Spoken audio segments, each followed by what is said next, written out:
Hello friends, আপনারা দেখছেন টোটকা নিউজ। আজকের এই ভিডিওর মাধ্যমে আমরা দেখে নেব 59 নং রঘুনাথগঞ্জ বিধানসভাতে মোট ভোটার সংখ্যা কত আছে, গ্রামে এবং শহরে কতজন ভোটার বাস করে, এই বিধানসভাতে এসসি এসটি ও মুসলিম ভোটার কতজন আছে।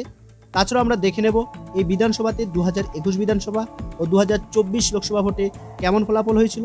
তাহলে আসুন এক এক করে সব দেখে নিন।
হ্যালো ফ্রেন্ডস, আপনাদের কাছে একটা ছোট্ট রিকোয়েস্ট, আপনারা প্লিজ আমার এই চ্যানেলটিকে সাবস্ক্রাইব করে রাখুন, যাতে আপনি আমার পরবর্তী ভিডিওটি পেতে কোনো রকম অসুবিধা না হয়।